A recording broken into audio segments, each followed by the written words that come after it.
Bonsoir à tous. Moi, je vais d'abord vous parler de moi un peu avant d'entamer sur Vue.js pour que vous sachiez un peu d'où je viens et pourquoi ce type qui n'a pas été chez le coiffeur aujourd'hui vous parle à tous.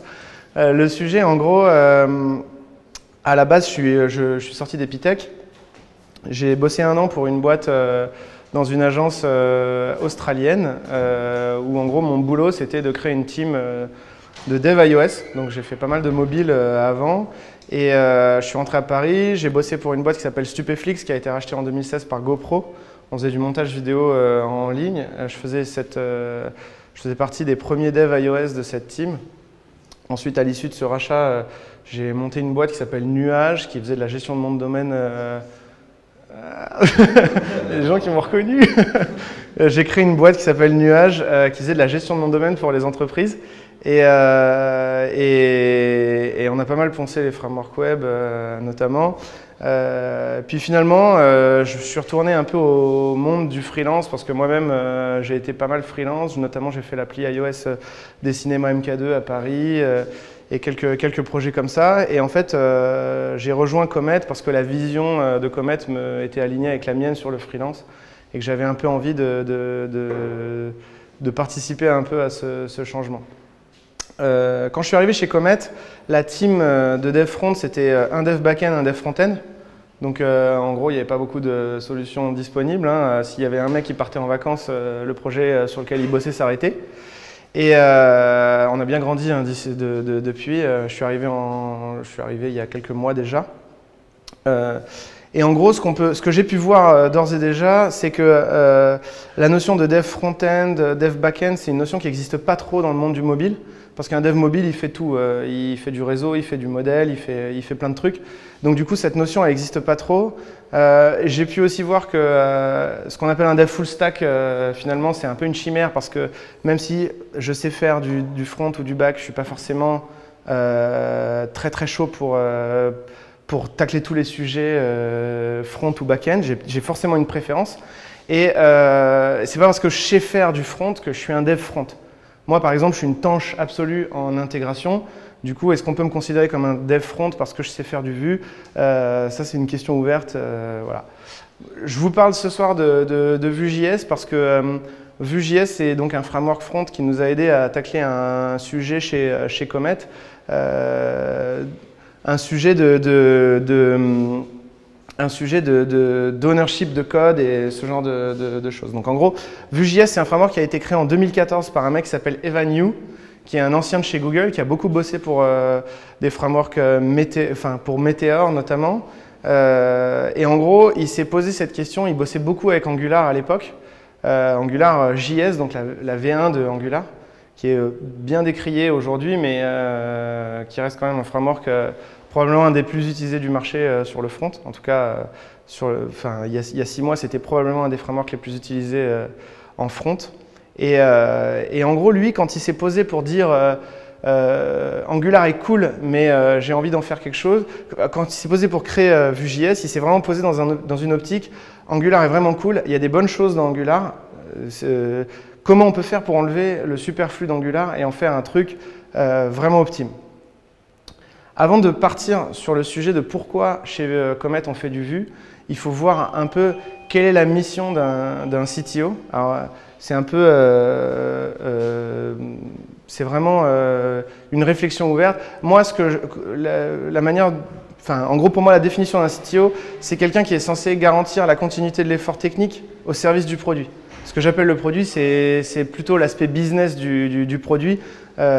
Comet ou les sociétés, que ce soit Comet ou n'importe quelle société, elle a une mission, elle a un produit à faire tourner. Et le rôle du CTO, c'est de faire en sorte que toute la partie technique soit discontinue et que l'effort qui est fourni ne puisse pas s'arrêter. La deuxième partie de cette mission, c'est aussi d'assurer la cohésion de la culture technique. Créer une culture technique, ce n'est pas donné à tout le monde, c'est vraiment quelque chose qui se construit avec des devs et cette cohésion, elle doit avoir lieu sur le long terme. Il ne s'agit pas de prendre une décision à un instant donné et de dire voilà, on va faire du Vue.js. Donc en fait, je commence un peu cette présentation en vous mettant dans le mood du fait que nous, on a choisi Vue, mais ce n'est pas forcément un bon choix pour tout le monde et ce n'est pas forcément un choix qu'on va garder toute notre vie. Ça veut dire en fait, tout ce que je vais dire dans cette présentation, c'est mon avis perso et qu'il ne faut pas le prendre comme argent comptant. Pour argent comptant, les choix dépendent des situations. Et on était dans un modèle très particulier quand on a choisi Vue. Et du coup, voilà, c'est important de le dire. Je vais parler de Vue, je vais un peu parler de React, je vais un peu parler d'Angular. Je n'ai pas une expérience démesurée dans tous ces frameworks. Moi, j'ai fait beaucoup de mobile dans ma vie. Et du coup, s'il y a des incohérences ou s'il y a des choses qui ne vous semblent pas précises, n'hésitez pas à me le dire. Ce qu'il faut juste savoir, c'est que c'est vraiment un état personnel, une réflexion personnelle.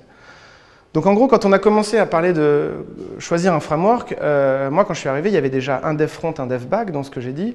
Et d'un point de vue front, on était parti vraiment sur React. On était parti sur React pour plein de raisons, parce que c'était à la mode, parce que le dev front savait faire du React, et donc c'était super cool. Moi, dans ma mission de CTO, je me retrouve avec une stack React que je ne maîtrise pas forcément, mais ce n'est pas forcément un problème parce que je vais lire la doc, je vais faire ce qu'il faut pour que l'appli continue en React. Et puis du jour au lendemain, on m'annonce, le dev m'annonce qu'il va partir en vacances. Il va partir en vacances tout l'été. Donc il va partir en vacances 2 mois. Bon, je ne jette pas la pierre, il a le droit de prendre des vacances, hein, il n'y a pas de problème là-dessus. Mais du coup, je me retrouve avec un problème, c'est que moi, je dois garantir la continuité de l'effort technique pour Comet. Mais au final, j'ai la moitié de mon équipe qui est partie en vacances. Et surtout, je ne maîtrise pas la techno sur laquelle le produit est parti. Et donc, il faut que je me forme. Et surtout, en gros, il faut que l'équipe se forme. Parce qu'en fait, quand on a une petite équipe, le principal sujet pour garantir cette continuité, la principale stratégie, c'est de dire, l'équipe va se former. Et puis, quand on a 2 devs, et puis que moi je suis un peu un goal volant, donc je fais un peu de Vue, je fais un peu de front, je fais un peu de back, on a la chance d'avoir une stack full JS, du coup, il faut que l'équipe se forme, et il faut que l'équipe se forme comme des devs front. Parce qu'il ne s'agit pas juste de savoir tripoter à React ou quoi, il faut savoir interagir avec React, il faut savoir faire du code qui va partir en production. Donc c'est un sujet compliqué. Et ça, c'était le problème qui nous était posé. C'est qu'il ne s'agit pas juste de toucher à React, il s'agit de faire du code qui va partir en production. Et tout le monde doit le faire. C'est là où j'en viens un peu un spin-off un peu de la presse et ce qu'on appelle la scalabilité. On est dans un domaine particulier qui est le domaine de la startup. Une startup, c'est une société en forte croissance. Donc garantir la continuité d'une équipe de développement dans une société en forte croissance, c'est nécessaire et ça demande à la team, probablement à un moment donné, de faire de la croissance. De croître en fait. Moi, par rapport au sujet global de Vue.js, à ce moment-là, je n'étais pas confiant avec React. Donc moi, ma volonté, ça a été de dire, ok, posons les cartes sur table et voyons si on n'a pas des solutions qui sont plus adaptées à notre modèle et à notre problème actuel. Mon objectif, c'était de faire en sorte de trouver des solutions qui puissent croître avec la team. Donc, trouver des solutions qui puissent croître avec la team, c'est être capable de se poser la question de comment on fait croître une team de dev. Le principal problème à la croissance, la première friction de la croissance dans une team, peu importe qu'elle soit technique ou pas, mais dans une team, en gros, c'est la culture. On apprend la culture à nos devs, donc quand ils arrivent chez Comet, il faut qu'ils prennent en main en fait, le bureau, les collègues, la façon dont ça fonctionne, comment on va gérer nos sprints, est-ce qu'on fait des merge requests, est-ce qu'on fait de l'intégration continue, tous ces sujets qui sont super sympas, mais qui sont non compressibles, c'est-à-dire que quand le mec doit apprendre ça, il doit apprendre ça, point. Ensuite, après la culture, il y a le business. Ça, c'est nos règles, donc évidemment, il l'apprend. Le business, les devs qu'on rencontre ne sont pas des gens forcément très orientés sur le business des freelances. Donc, c'est un autre sujet non compressible. Donc, ça rajoute du poids sur la tête du dev qui vient de nous rejoindre, c'est qu'il faut qu'il apprenne quelles sont les règles de notre business, comment ça marche, comment on vend nos prestations aux clients, etc. Et le troisième point que j'ai noté, c'est les outils internes. Alors là, la bonne nouvelle, c'est que les outils, on les choisit. Donc, c'est là où je veux en venir avec Vue.js, c'est que nos outils, on les choisit. Donc, c'est à nous de choisir en fait des outils qui sont le plus simples possible à prendre en main. Parce que ce soit un problème de culture ou que ce soit un problème de business, on n'a pas la main dessus en fait. Par contre, les outils, on a vraiment l'action dessus. Ensuite, on décortique un peu comment ça marche une application de nos jours. Ce schéma, il est un peu complexe, mais il signifie qu'en fait, peu importe la taille des applications, ce qui compte, c'est que, en fait, quand vous partez du cœur d'une application, il y a toujours les mêmes problèmes. D'abord, on va traiter les parties rendues graphiques. Donc si on prend Vue.js, c'est parce qu'on veut régler des problèmes d'opération sur le développement. On veut se faciliter la tâche. Donc pour ça, il y a plusieurs briques à traiter. Peu importe la taille de l'application qu'on va développer, on veut traiter du rendu graphique. Ensuite, on va avoir un problème d'assemblage de composants. Si on a des petites applications, on n'a que ces deux problèmes, par exemple. Si on commence à avoir une application un peu balèze, on commence à avoir des problèmes au niveau du routeur en local, sur du web. Si on continue là-dedans, on pourra avoir des problèmes de gestion des états. Donc là, j'ai mis Redux, mais c'est un exemple. Ça pourrait être d'autres solutions. Et si on a une application encore plus grande et des projets encore plus colossaux derrière, on peut avoir des problèmes de gestion de configuration. Donc, est-ce qu'on utilise Webpack, etc. C'est des problèmes, bon, voilà, en gros, que toutes les applications peuvent trouver. Et vous allez voir pourquoi ça s'intègre dans cette conversation avec Vue, enfin dans cette présentation plutôt avec Vue. C'est qu'en gros, toujours dans cette réflexion de trouver quelle va être la solution à notre problème, moi je me suis attelé à faire une réflexion sur ce que c'était la perfection, ce que c'était un framework parfait. Et donc on avait défini 3 données. Un framework parfait, c'est un framework qui est efficace, qui est structuré et qui est accessible, donc facilement, qu'on peut apprendre facilement. Choisir un framework, c'est un peu choisir une religion, donc il faut quand même prendre le choix à la légère. Enfin, il ne faut pas le prendre à la légère, il faut faire un peu gaffe à ce qu'on va faire, parce que le problème, c'est que plus un framework est structuré, plus le développeur, le moins le développeur réinvente la roue. En fait, il a plein de solutions qui sont disponibles, mais moins il a de flexibilité, parce que forcément, il est obligé de se conforter aux problèmes que le framework va résoudre. Donc, idéalement, bon, le framework parfait, c'est le framework qui a ces 3 points. Moi, j'ai essayé de catégoriser un peu les frameworks, les 3 plus gros frameworks du front dans ce domaine-là. Ce qu'on a vérifié avec Vue.js, c'est que Vue.js avait une faible structure. Donc, en gros, la faible structure de Vue.js nous permettait d'avoir un framework très accessible et qui était très efficace parce qu'on arrivait à développer très rapidement des composants dessus. Quand on a regardé React, c'est un framework qu'on a trouvé très efficace, mais très structuré. Parce que React fonctionne avec des principes qui sont forts à React. Je pense notamment au JSX ou ce genre de choses, on va en reparler après. Mais en gros, il fallait prendre en main, prendre un dev back-end, par exemple, qui n'a jamais fait de front-end et lui expliquer ce que c'est que le JSX. La première question que le mec va poser, c'est pourquoi je fous du HTML dans mon JS? Et donc, du coup, c'est des sujets qu'on n'avait pas envie forcément de tacler à ce moment-là. Donc, on a catégorisé React comme un framework un peu structuré et très efficace. Inversement, AngularJS, encore une fois, c'est un avis personnel, ce qu'on a vu sur AngularJS d'expérience, c'est que le framework Angular était assez accessible. Il y a des notions comme le moustache template ou ce genre de choses qui sont assez simples et très structurées, les directives, etc. Il y a plein de sujets sur Angular, et c'est malgré lui, et je pense que c'est pas, le problème, c'est pas le framework, c'est plutôt l'usage qu'en ont les gens. En fait, c'est très difficile d'être efficace avec Angular parce qu'il faut comprendre des notions de rendering, etc. qui sont assez complexes. Je parle de la version 1 parce que j'ai 0 expérience, j'ai même pas lu la doc des autres versions d'Angular. Donc je sais que… voilà. Mais en tout cas, la version 1 d'Angular était très rigide à ce niveau-là. Après cette étude-là, par rapport au problème de Comet, on a choisi de partir sur Vue parce qu'il nous permettait d'être efficace. Et il nous permettait d'être accessible. C'est-à-dire que comme il y a très peu de cadres dans Vue, qu'un component Vue est ultra light, en gros, on pouvait donner ça à nos devs et on pouvait dire aux devs,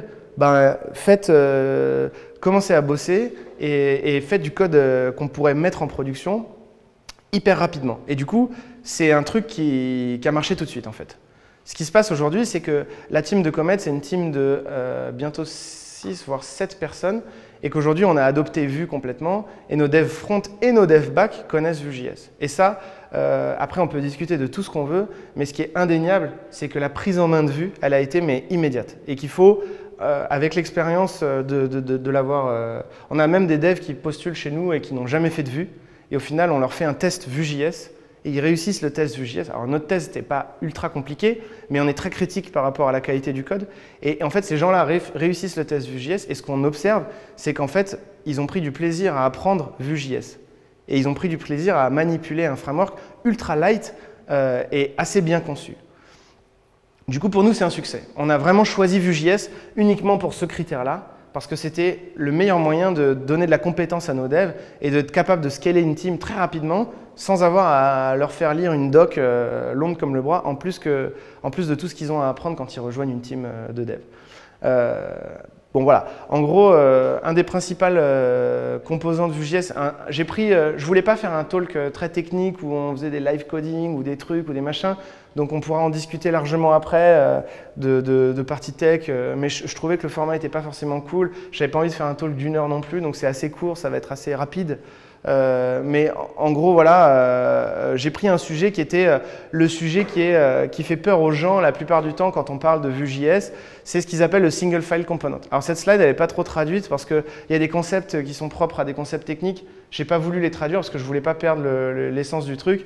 Mais en gros, ce qu'ils appellent le single file component, quand on code sur Vue, c'est qu'on a un fichier .vue dans lequel on trouve du template. Donc ça, c'est une partie très HTML brute avec le fameux templating moustache. Une partie script, donc c'est la partie JS qui est l'essence de Vue, là où se trouve le composant, et une partie CSS. Et en fait, ce que vend Vue.js par rapport à ces composants-là, full single file component, c'est de dire, en gros, grâce au templating moustache qu'offre Vue.js, on exit les templates string exotiques qu'on pourrait retrouver dans des fonctions render de React où en gros le rendu est fait dans une template string un peu longue parce que le composant a pas mal de trucs à afficher. Donc ça c'est une première chose. La deuxième chose que moi je rajouterais par rapport à ça, c'est de dire si jamais j'ai un intégrateur qui bosse demain pour moi, c'est hyper pratique pour les dev front un intégrateur. C'est un mec qui va faire qui va intégrer le design et qui va faire le découpage du HTML, CSS. Lui filer un fichier React avec du JS dedans, c'est hyper compliqué, quoi. Le mec n'est pas forcément ultra à l'aise avec du JS et il risque en plus de péter des trucs parce qu'il va se retrouver dans une fonction JS. Le mec ne sait pas faire ça en fait. Bon, il y a des intégrateurs qui savent faire du JS, hein, c'est pas ce que je dis, mais ce que je veux dire par là, c'est que React, c'est déjà un monde, quoi. Donc, de filer ce fichier React à des intégrateurs qui sont censés faire de l'intégration, c'est un peu compliqué. Moi, j'avais validé ce sujet-là, notamment quand on bossait sur Nuage, parce que notre designer chez Nuage était très talentueux et il savait même faire de l'intégration. Donc, c'était parfait pour nous. Il nous shippait des templates HTML et on pouvait les intégrer directement. Et en fait, si on lui avait filé des fichiers JSX, je pense qu'il aurait trouvé ça un peu compliqué à prendre en main et il aurait posé beaucoup de questions. Là où, en fait, les devs n'ont pas envie de répondre à ce genre de questions. C'est du défocus et ça fait perdre un peu de temps, quoi. Le deuxième principal avantage des single file components, c'est que en fait, dedans, on a des scripts et ces scripts, ils sont scopés en fait. Ils sont scopés au component lui-même. Donc l'intérêt de ça, c'est que on n'a pas de global et on peut définir en fait des fonctions et des variables qui ne vivent que dans ce composant-là. Donc c'est vraiment c'est presque une app dans une app, en gros. Et le troisième truc qui est très intéressant, c'est l'aspect CSS en fait. L'aspect CSS, c'est la même chose que pour le script, il est scopé au composant lui-même, et donc du coup, on peut réutiliser des classes CSS qui sont déjà utilisées dans d'autres fichiers, mais comme on peut scoper, c'est pas une obligation, mais on peut le faire, on peut scoper le CSS dans ce fichier-là, du coup, bah, en fait, c'est vraiment, encore une fois, une app dans une app. Et ça, c'est très pratique parce que c'est très scalable, en fait, finalement. Même pour les tests, c'est hyper cool. Ensuite, il y a un truc qui est bien défini dans Vue.js, c'est que la séparation des concerns, en fait, des sujets ne nécessite est pas tout à fait corrélée à la séparation des fichiers. En gros, c'est pas parce que vous avez un fichier avec toute l'application Vue dedans, enfin tout le composant Vue dedans, que vous êtes obligé de garder un seul fichier. Le sujet, c'est de dire, moi j'ai une application, chez Comet par exemple, on utilise Vue, on a 3 environnements, on a l'environnement freelance, on a l'environnement back-office et on a un environnement corporate qui est pour les entreprises. Des composants en Vue, on en a peut-être, je ne sais pas, 150. Si je dois chercher, si j'ai 3 dossiers avec un dossier CSS, un dossier template, un dossier script, et que je dois chercher la correspondance de mes 3 fichiers pour un composant, c'est une tannée absolue. Donc en gros, l'idée qui est derrière le single file component, c'est qu'en fait, on peut intégrer ces 3 fichiers depuis le même fichier. Et donc du coup, je cherche un fichier, et donc nous, on gère ça en faisant des sous-dossiers, on gère des sous-dossiers avec le dossier à le nom du composant, et dans ce dossier, on retrouve un fichier HTML, on ne réinvente pas la roue, on utilise des concepts qui sont là depuis Internet, On a un fichier JS où il y a juste le composant JS vu dedans, et on a un fichier CSS, encore une fois, on ne réinvente pas la roue. Et le truc super cool, c'est que vu que tout ça c'est basé sur du HTML, si on veut utiliser des préprocesseurs de CSS type SCSS ou LESS ou ce genre de choses, ou qu'on veut utiliser des templating plus, non pas du HTML brut, mais plus des JAD ou des trucs comme ça, on peut utiliser le format lang, enfin l'attribut lang des templates, des balises CSS, et on peut loader le type de fichier qu'on veut derrière. En fait, Vue est compliant avec n'importe quel truc. Donc ça nous amène vraiment cette flexibilité ultime qui nous rend service parce que en fait, derrière, on va pouvoir construire une plateforme avec les bonnes habitudes de chacun. En gros, pour vous représenter un composant Vue, voilà la gueule que ça a dans le code. Donc en gros, on retrouve la balise style. Là-dessus, on n'est pas obligé d'en mettre du contenu. On peut donc le charger depuis un fichier à côté. C'est du CSS. Ça peut être LESS, ça peut être du SCSS, ça peut être tout ce qu'on veut en fait. Il suffit de le loader correctement. Mais ça, c'est du HTML, quoi. Enfin, je veux dire, il n'y a pas de problème derrière ça. Il y a toujours la balise template, même problème. On peut loader des templates JAD, on peut loader tout ce qu'on veut. C'est ultra flexible. Et on a uniquement cette partie-là qui nous intéresse, qui est la partie un peu Vue.js. Et en fait, bon, sans rentrer dans les détails, mais la partie Vue.js est ultra simple, la doc est ultra claire. Et donc, il n'y a rien de vraiment très compliqué. Donc filer ça à un dev backend, il lui faut 2 jours. Backend, bon, je fais des séparations, mais vous comprenez ce que je veux dire, c'est que les dev backend ne sont pas anti-front-end, mais je veux dire, un mec qui n'a pas l'habitude de créer des apps React ou quoi, si vous lui donnez ça, en théorie, s'il sait coder, s'il sait faire du JS, il a 0 problème de compréhension, il peut prendre le sujet et il peut le tacler aussi vite qu'on a besoin qu'il le tacle. L'architecture des composants, elle est intéressante d'un point de vue plus macro, parce qu'en fait, ce que Vue va amener, c'est que d'abord, on retrouve le corps. Quand on crée une application Vue, le problème qu'on a, c'est que dans des frameworks très structurés, un peu plus comme Angular, qui est un peu plus structuré, on va être obligé d'être compliant avec une certaine religion Angular, c'est-à-dire qu'on va utiliser toute la stack un peu Angular pour les problématiques qu'on a envie de gérer. L'intérêt d'un React par rapport à ça, c'est que lui, il est très light, il s'installe, il a juste la partie core. Et sur React, on installe, donc on a tout un tas de composants qui viennent s'installer en plus. Et bien, Vue, en fait, il fonctionne comme React. Donc, pour le coup, il a vraiment juste le framework Vue qui s'installe. Et par-dessus, en gros, la communauté officiellement va supporter des composants externes, qui sont plus des plugins, en fait, de Vue. Donc, dans ces composants externes, on retrouve le routeur, par exemple. Donc, tout ce qui est partie routeur local de Vue, c'est dans un composant externe. Donc, ça veut dire quoi? Ça veut dire que si je ne veux pas utiliser le routeur de Vue parce que j'en ai pas besoin, je n'ai pas besoin d'avoir ce code-là dans mon app. Je peux utiliser uniquement le framework de base Vue.js. La partie ressources, en fait, ça s'appelle ressources, mais c'est tout ce qui est relation HTTP, connexion, c'est du réseau, en fait. C'est faire des requêtes GET, etc. Donc ça, c'est pareil. C'est une brique externe que je peux implémenter dans mon projet comme un plugin externe.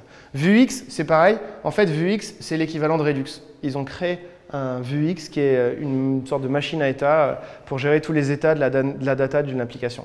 Le truc est très cool avec ces frameworks, je les ai mis en vert, il y en a probablement d'autres, je ne les ai pas tous explorés. Mais ce qui est très cool avec ça, c'est qu'en fait, tous ces frameworks-là, toutes ces briques, tous ces plugins, ils sont gérés officiellement par la communauté. Donc ça veut dire qu'ils seront toujours maintenus.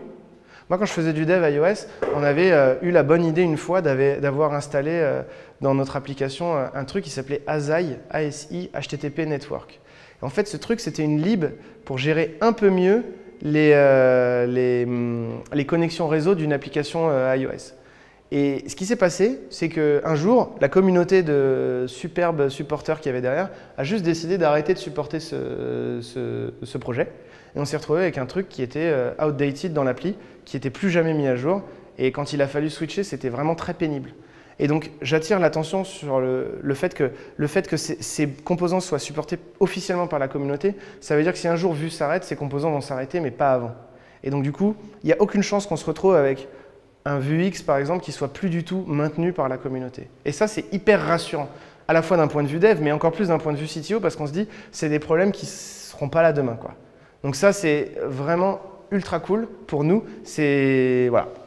Ensuite, comme React et comme tous les frameworks, bon, c'est du JS, hein, on connaît le truc, Il va y avoir une communauté de développeurs qui vont développer mais un nombre infini de paquets. Et ce qui est très cool et ce qui est très rassurant, c'est que la communauté Vue est très active. Et donc du coup, sur les frameworks, sur GitHub, etc., on trouve énormément de projets Vue et on trouve tous les modules qu'on peut chercher, quoi.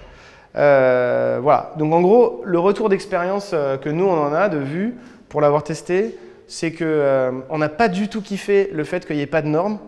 Ce que je veux dire par pas de normes, c'est que Vue, c'est très cool parce que c'est ultra flexible, mais le problème que ça pose, c'est qu'il n'y a pas de structure.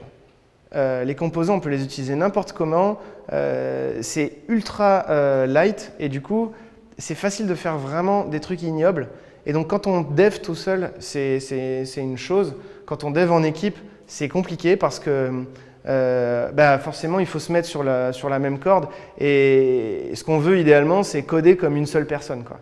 Mais sauf que quand on est 5 sur le projet, ça devient un bordel pas possible. Alors, heureusement pour nous, on a Thomas, notre lead front, qui est vraiment un nazi de la syntaxe et de l'organisation du code. Et du coup, il veille au grain à ce qu'on fasse pas trop de... On bosse beaucoup en faisant des merge requests et du coup, lui veille au fait qu'on ne fasse pas de conneries avec Vue. Mais sérieusement, si j'étais seul sur le projet, je pense que je pourrais faire beaucoup de trucs cradoc, quoi. Et puis, le fait d'avoir beaucoup de liberté, c'est un peu pareil. C'est que c'est très cool sur le papier, mais au final, en pratique, trop de liberté, ça ne nous aide pas à nous structurer. Et parfois, la démocratie n'est pas toujours une bonne solution. Mais heureusement, on a encore ce bon vieux Tom qui nous aide à ne pas faire trop de conneries. Après, il y a des tas de trucs qu'on a vraiment adorés. Le langage, il est plutôt naturel, il est facile à prendre en main. Je pense qu'il y a pas mal de devs qui ont défini la documentation de Vue comme étant probablement la meilleure doc qu'ils aient lue de leur vie. Et après, c'est reposé sur des concepts éprouvés, comme le HTML, on ne réinvente pas le HTML, le templating moustache, ça marche bien, voilà, on ne le réinvente pas. Le framework, il est hyper accessible parce qu'il est super light. La structure, elle est plutôt élégante parce que c'est bien géré, la séparation des concepts est bien faite. Bon, je n'ai pas voulu rentrer volontairement dans des sujets comme les mixins ou ce genre de choses. Sur Vue, ils exploitent beaucoup les mixins, là où sur React, c'est un peu banni maintenant. En réalité, il y a des concepts par-dessus comme les plugins qui peuvent englober les mixins et éviter d'avoir des mixins globales qui soient l'enfer absolu dans le code. Nous, on n'a pas souffert de ça. Mais en gros, on trouve que plutôt la structure est assez élégante par sa légèreté. Il faut être juste bien organisé, quoi. Ensuite, voilà, c'est flexible, c'est adaptable et c'est surtout, ça nous permet d'écrire du code concis. Et ça, on a vraiment bien aimé. Et en gros, on est content du fait d'avoir choisi Vue. Et pour conclure, pour ne pas vous prendre trop de temps, on est quasiment à la demi-heure. Pour conclure, ce qui est très cool, c'est que ça nous a permis de régler nos problèmes. Et ce qu'il faut garder à l'esprit, c'est que, encore une fois, comme je vous disais en entrée de jeu, c'est que nous, on a choisi Vue parce qu'on avait des problématiques très précises, qu'on ne veut pas vendre Vue comme étant la solution ultime, mais en tout cas, elle nous a permis de vraiment scaler la team, de distribuer ce savoir à travers les développeurs chez nous. Et j'ai eu, la première fois que j'ai parlé de Vue dans la team, le dev React n'était pas forcément ultra ravi. Mais au final, aujourd'hui, il m'a aidé à écrire cette presse et il est plutôt content d'avoir découvert un nouveau framework. Il a vite appris, il a vite pris en main et c'est vrai que quand on recrute des gens, on voit beaucoup de gens qui ont fait du React. Donc c'est pour ça que j'attire l'attention sur le fait que Vue n'est pas forcément une solution à tous les problèmes. Mais il faut se dire aussi une chose, c'est que React a été créé par Facebook et les problèmes de Facebook ne sont pas forcément les problèmes de Comet. Et donc du coup, à vouloir créer des sujets sur des frameworks, ce qui compte finalement, c'est pas tellement le framework qu'on choisit, c'est plutôt ce qu'on en fait et grosso modo où est-ce qu'on amène la team avec ces frameworks. Voilà. Du coup, je pense que j'ai fini ma présentation. Merci. Une question-réponse. Ouais. Alors, est-ce qu'on utilise plus les mixins que les higher order components? La réponse est oui. Nous, on utilise les mixins conscients du fait que ce n'est pas forcément clean dans tout le code. On est au courant du fait que en fait, il y a plein d'articles effectivement sur les dev React qui disent les mixins, c'est le meilleur moyen d'avoir des versions, des sortes de fonctions globales et des choses comme ça un peu pas cradoc, enfin complètement cradoc dans le code en fait. Nous, on n'a pas ce problème-là. on utilise les mixins. On n'a pas ce problème-là parce que pour l'instant, notre application, elle n'est pas énormissime et qu'on a bien documenté le sujet des mixins. Donc, les devs sont au courant, mais en effet, peut-être qu'on va switcher vers un modèle qui scale un peu plus quand l'équipe va grandir. Pour l'instant, on utilise beaucoup de mixins. Mais en fait, je pourrais te répondre. Je pense que pour ce genre de questions, notre dev front aurait des meilleurs. Malheureusement, il est à Bordeaux, il est à Lyon, pardon. On fait beaucoup de remote chez Comet. Et du coup, le dev n'a pas pu se déplacer ce soir à notre lead. Donc, mais je peux prendre tes coordonnées et lui poser la question. Voilà. Est-ce qu'il y a des questions plus non, plus des questions. Non, c'était une bonne question quand même. C'est le premier framework que j'apprends et j'étais confronté à la même problématique que toi, c'est tu as trop de liberté, pas de structure. Du coup, j'ai cherché pas mal de projets pour me faire une petite culture du framework. Est-ce que tu as une référence en termes d'organisation, un projet open source qui sert de bonne base pour apprendre? Alors la question c'est en gros, est-ce que pour apprendre la structure de Vue, j'ai un projet référent c'est ça, je dénature pas la question, pour prendre en main l'architecture du projet et apprendre à faire une bonne architecture Vue, des bonnes pratiques. Alors je te répondrai que la doc est ultra bien faite et elle pullule toutes les questions que tu peux te poser du genre est-ce que je dois faire ça? Tu peux considérer que la doc y répond. Nous, on a découvert énormément d'orientation dans la doc. J'ai pas de projet open source à te donner comme ça, mais je pourrais peut-être éventuellement partager un peu plus l'architecture de notre code. On s'est posé, nous, des questions de base sur justement ce single file component, est-ce qu'on avait envie de le découper ou pas. Donc, on a répondu de manière très absolue, c'est qu'en fait, nous, on a on a une architecture avec trois branches, en fait, qui sont les freelance, les corporate et les team members. Et en gros, on a un dossier, donc on a créé 3 dossiers. On a un dossier public avec lequel on a des composants qui sont partagés entre ces 3 environnements-là. Et en gros, dans chacun des dossiers, on retrouve tous les fichiers du dossier. Donc en fait, on a le fichier Vue.js, enfin Vue.vue là-dedans. Et c'est comme ça qu'on fonctionne. Pour tout ce qui est global, type par exemple, on utilise Apollo, parce qu'on fait du GraphQL en back-end. Et donc du coup, pour Apollo, on a une mixin Apollo en fait, qui est couplée à une mixin de formulaire. Donc en fait, on ajoute des capacités à nos composants en créant des mixins. Et comme on n'en a que 3 des mixins, finalement on ne se perd pas, elles sont bien documentées.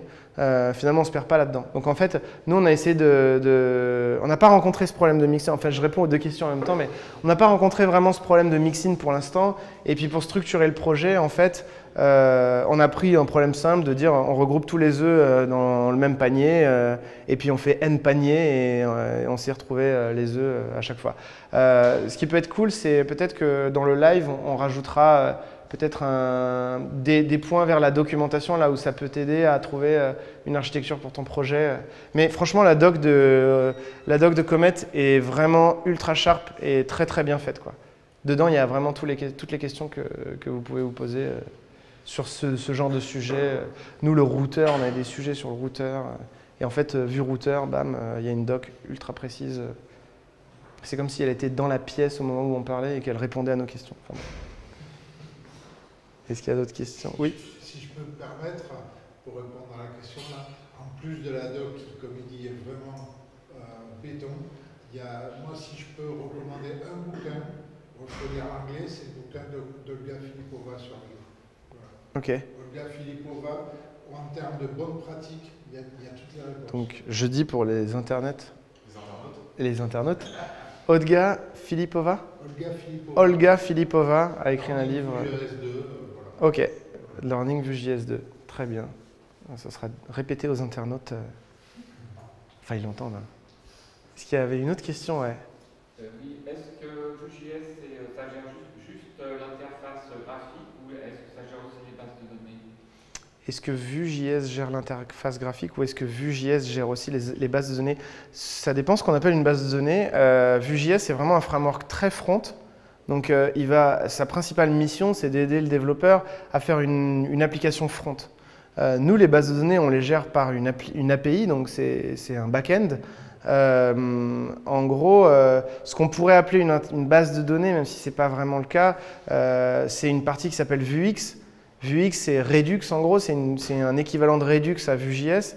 Et en gros, ça nous permet de gérer une sorte de local storage avec des états et donc de pouvoir, si on a plusieurs composants qui manipulent la même donnée, en fait, l'intérêt de Vuex, c'est de nous permettre de manipuler la donnée depuis un composant et de mettre à jour l'autre composant automatiquement, en gros.